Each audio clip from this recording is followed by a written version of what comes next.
Hello everyone and welcome to Homeschooling with Hira. Hope you all are doing great today.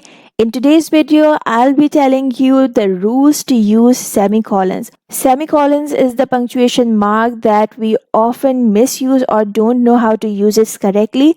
However, we should teach the use of semicolons to our 5th graders or year 6 students, right? So if you're a teacher or parent or even a student who wants to learn the rules to use semicolons, this video is just for you. Therefore, be with me to the end of the video.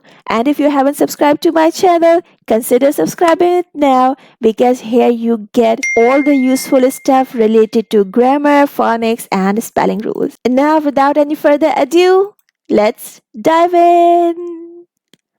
Alright, so what is the main function of semicolons? Semicolon, as you can see, is the punctuation mark that we make with a comma and a dot at the top, right? This is how we represent semicolon. A semicolon is used to connect two independent clauses that are closely related in thought. It can also be used to separate items in a list that already contains commas. Now, I hope that you already know about independent clauses because recently I have uploaded many videos on clauses telling you about dependent and independent clauses. If you don't know this, you can watch the video given in the description box, but here I'll just give you a brief overview so you will understand what does it mean by independent clauses. All right, or let's keep it simple. Independent clause means complete sentence that can stand alone, right? So if you have two complete sentences and they are closely related in thought, you can join them with the help of semicolon instead of using some coordinate conjunction, right? And now we are going to see the rules of how to use semicolons correctly.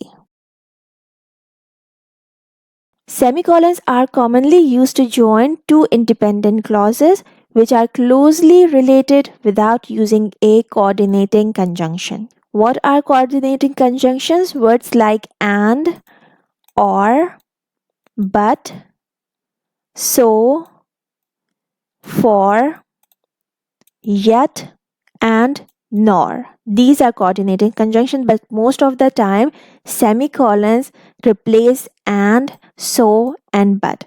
In the next slide, we have some examples with semicolons.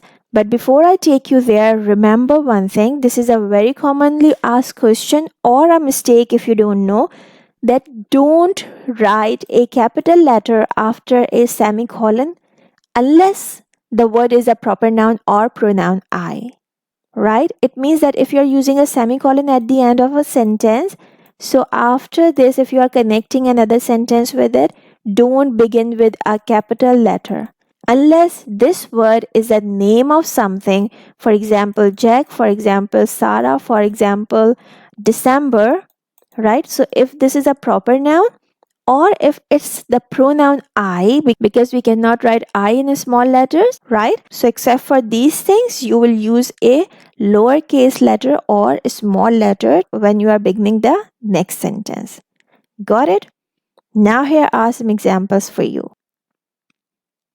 Samantha woke up very late. She missed her interview.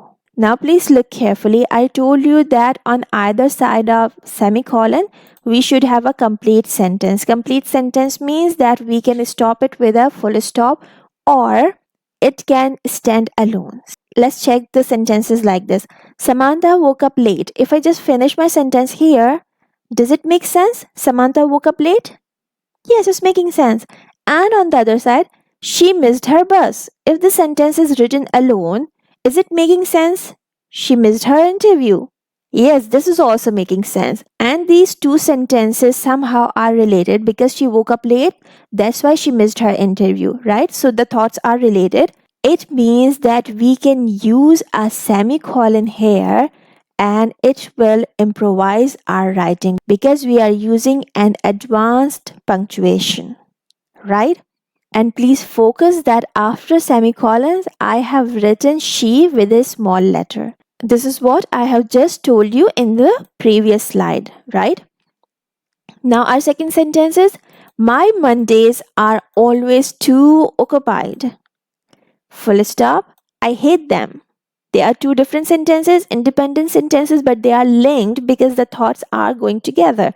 So we can again use a semicolon here, but after the semicolon, you can see that letter I is here and we cannot write it in small. That's why we have written it capital. Oh, you forgot her birthday? You are so relaxed. Again, we have a semicolon here, two independent sentences. Now, in place of semicolon, we could have used a coordinating conjunction like and. Oh, you forgot her birthday? And you are so relaxed. But we are not using the coordinating conjunction here, but we are using a semicolon. Two separate and two join two sentences. I won't be alone there. Jack will be joining me. Okay, this is how we'll make these sentences, and remember, after a semicolon, use a capital letter only if the word is a proper noun or the pronoun I. Now we have the second rule. Rule number 2 says that don't use a coordinating conjunction with a semicolon. What does it mean? As I just told you that we use semicolon in replacement of the conjunction, right? So if you are using a semicolon, please don't make this mistake of using the conjunction after it, right? Let me show you some example that how it will look like if you do this. So here you are. I saw a fierce tiger, semicolon, and it was eating a deer. This is a wrong sentence because of this punctuation. After a semicolon, you are not going to use the coordinating conjunction. Instead, what you have to do, I saw a fierce tiger, remove and, add semicolon, and write it was eating a deer. Now the sentence is correct, right? Or if you want to use a conjunction, so instead of semicolon, you can use a comma. I saw a fierce tiger, comma, and it was eating a deer. Now, there is a point to remember that this comma is called Oxford comma, and it is mostly the American style of writing. In British English, we do not put the comma before coordinating conjunction. However, this is just a writing style, so if you want to go with this writing style, be consistent so the person who's reading your text can understand that you are using the Oxford comma, right? I hope this point is also clear. Now we have rule number 3. Rule number 3 says we can use a semicolon in a serial list if it already has commas in it. Sometimes what happens that we have a list in a list. Okay, two lists are going together. You will get it better if I show you the example first. Look at these two sentences. The first one is saying, I like a variety of food. Now we are going to talk about the variety, and look at this how we are separating them. Biryani, korma and nihari from Pakistani cuisine. Okay, biryani, korma and nihari, these are Pakistani dishes, and since we are listing them, so we are using the comma in between, right?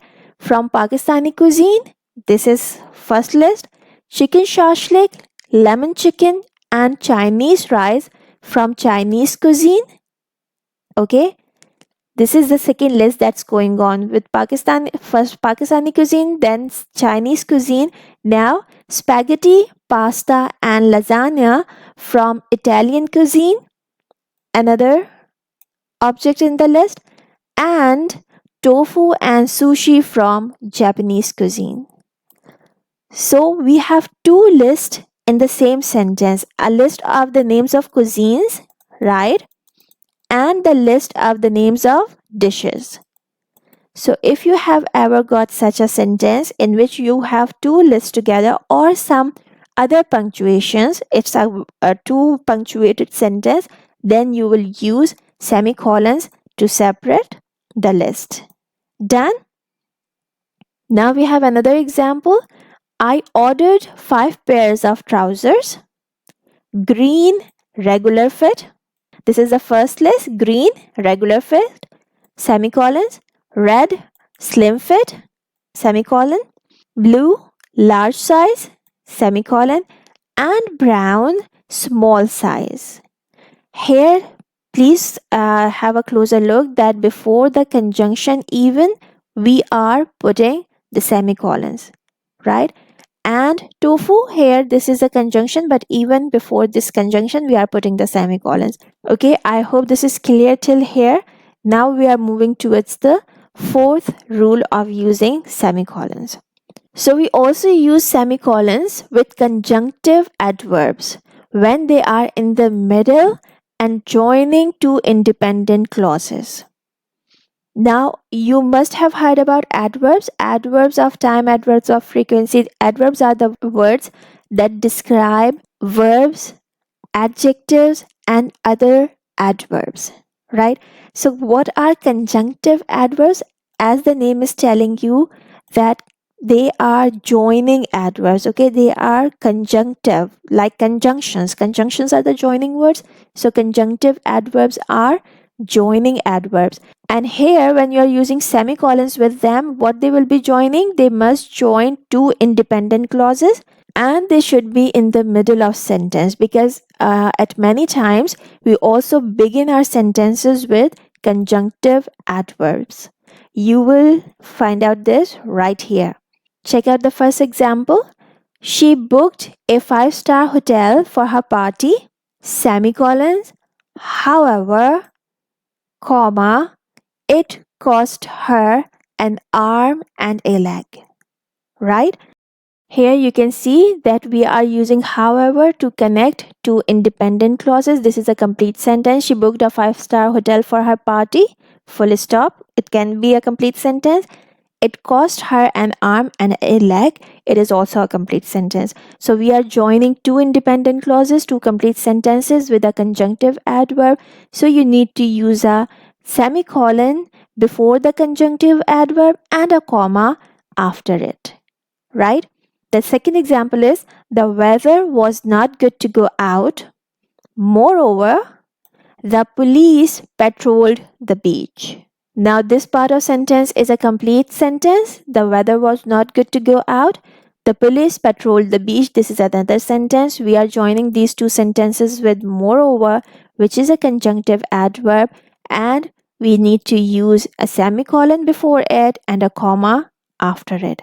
This is an advanced use of semicolon. If you are a student and you are using this in your writing, be very careful, use it correctly, and if you use it correctly, you will surely impress your reader or your teachers. Now we have a point to remember.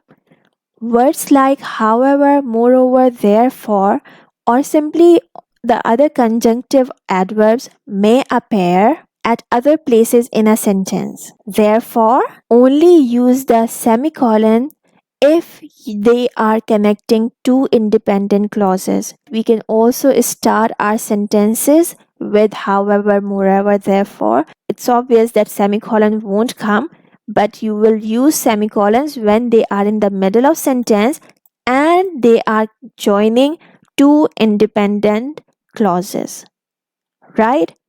Hope this is also clear to you. And with this is the end of our today's video. I hope you have got something really useful today.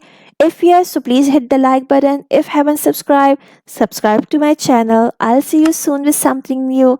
Take care. Bye for now. And don't forget to make it a great day. Bye.